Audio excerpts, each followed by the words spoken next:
The negotiating success model is based on three equally important principles: mutuality, proactivity, and respect. RESPECT.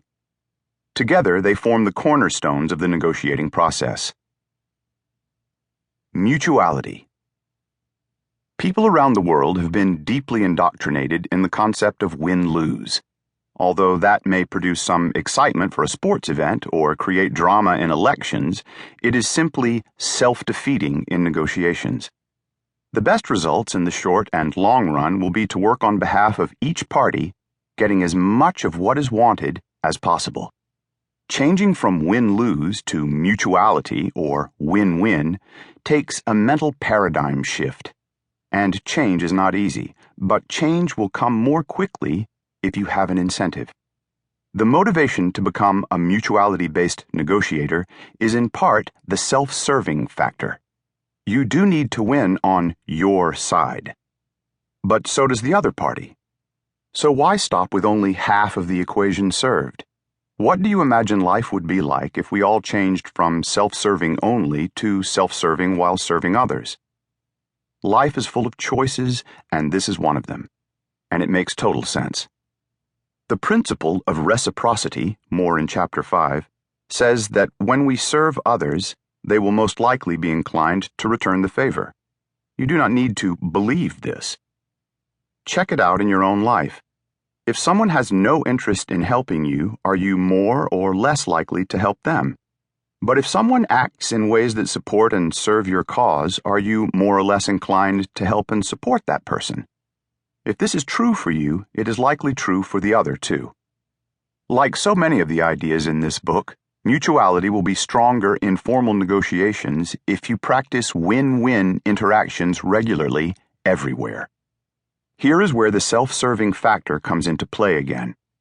Although mutuality-based negotiations work for everyone in the short term and long term, there is also a personal WIIFM. What's in it for me involved? What is in it for you to practice more mutuality in day-to-day life? Here is where science and the ancient masters are in agreement.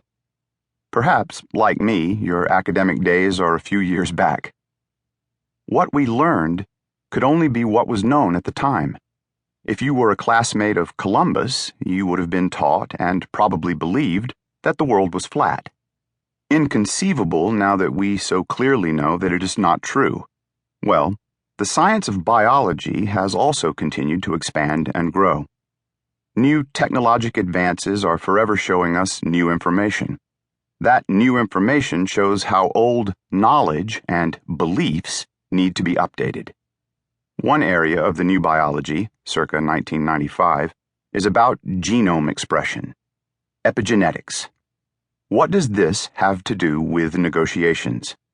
We are talking about the satisfaction involved in mutuality. Here is how it works.